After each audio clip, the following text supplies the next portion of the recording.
અત્યારે ભરૂચથી હાઈવે ઉપર નીકળી ચૂક્યા છીએ અને અમારી સાથે છે આપણા યુટ્યુબના મહાન આર્ટિસ્ટ યુટ્યુબના અમિતાભ બચ્ચન કહો તો પણ ચાલે ભારતીબેન ઠક્કર. અને ભારતીબેન ઠક્કરની બાજુની સીટ એટલે કે ડ્રાઇવિંગ સીટ ઉપર અમારા શ્રી નરેશભાઈ જોગાણી જે પીએમ ગુજરાતી સ્ટુડિયોના ઓનર છે, ફાઉન્ડર અને ઓનર જે કયો એ અત્યારે એ જ છે.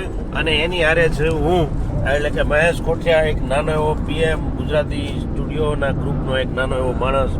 અને મારી હારે છે જે અત્યારે વિડીયો શૂટિંગ કરે છે, તેનું નામ છે આપણા યુટ્યુબ આર્ટિસ્ટમાં જેને લગભગ બધા ઓળખતા હશે, જે લગભગ પબ્લિક બધી એને ઓળખતી છે એવા.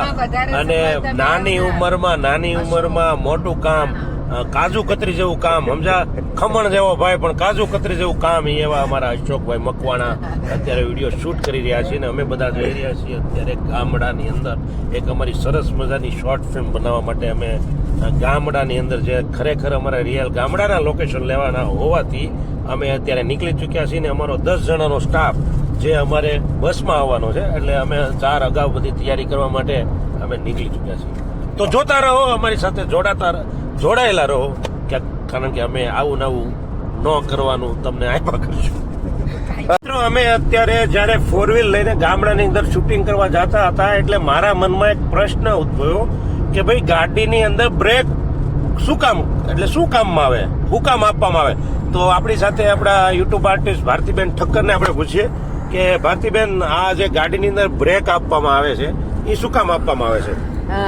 ગાડીની બ્રેકનો સામાન્ય અર્થ થાય છે કે ગાડીની સ્પીડને ઘટાડવા માટે અથવા તો એને અટકાવી દેવા માટે. તો નરેશભાઈ, તમે જણાવશો કે ગાડીની અંદર બ્રેક જે છે બ્રેક શું કામ આપવામાં આવે છે? ગાડી જાતી હોય ને પછી એમ લાગે કે હવે આપણે ઉભી રાખવી છે, તો બ્રેક હોય ને તો આપણે જે જગ્યાએ ઉભી રાખી હોય ને ત્યાં તરત ઉભી રહી જાય. એટલા માટે. ઓકે, હવે અમારી સાથે છે અશોકભાઈ મકવાણા. અશોકભાઈ, આપણે ગાડીમાં બ્રેક છે તો તેનું કારણ શું છે? બ્રેક આપવાનું કારણ, બ્રેક થી શું ફાયદો થાય? એનો ફાયદો તો હું કહું ને કે ખાસ વાત કહું તો આમ આપણે મતલબમાં ધ્યાન ન રહ્યું હોય અને ક્યાંક ગાડી અડી જાય એમ હોય તો ડાયરેક્ટ બ્રેક મારવા માટે. ઓકે, તો મને મારું એવું માનવું છે કે ભારતીબેને જવાબ આપ્યો, નરેશભાઈ જવાબ આપ્યો અને અશોકભાઈ જવાબ આપ્યો, એકદમ રાઈટ છે. પણ મારું એવું વિચારવું છે કે બ્રેક છે ને, બ્રેક ગાડી હલાવવા માટે આપી છે. જો બ્રેક હશે ને તો તમારામાં કોન્ફિડન્ટ આવશે કે હું ગાડી ગમે એટલી સ્પીડે હકાવીશ અને હું ગમે ત્યારે અટકાવી શકીશ. એટલે બ્રેક આપવામાં આવી. બ્રેક ગાડી રોકવા માટે નહીં, ગાડી ચલાવવા માટે આપવામાં આવી છે. હાચી વાત છે, હાચી વાત કીધી તમે એમને. આ વિચારને લીધે તો મહેશ કોઠિયા પીએમ ગુજરાતી સ્ટુડિયોના ઓનર છે. હાચી વાત છે.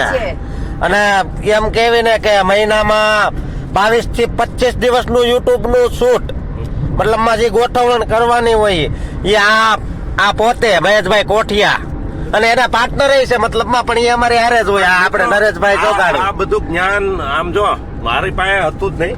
આ તો હું એવા લોકો સાથે જોડાયેલો છું કે જેમાંથી મને કંઈક નું કંઈક શીખવા મળે છે. એમાં મારા ભાગીદાર તો આમ જો મોટા ભાઈ અમારા નરેશભાઈ જોગાણી, એટલે હવે કાંઈ ઘટે કાંઈ ન કરે. અને મારા મિત્રો અશોક મકવાણા, ભારતીબેન, મારા બધા આર્ટિસ્ટો જેની પાસેથી કંઈક ને કંઈક નવું આપણે શીખા કરી છીએ. અને જીવનમાં જિંદગી જીવવામાં તમને હર પણ મરશો ત્યાં સુધી શીખવાનું જ રહે.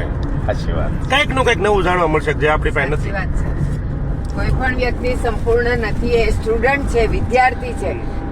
દરેક વ્યક્તિને જયારે મળતો જાય છે ને ત્યારે એને એનામાંથી કંઈક નવું શીખવા મળે છે અને પોતાનું જ્ઞાન એને આપવા માટે એ સમર્થ હોય છે. સાચી વાત છે.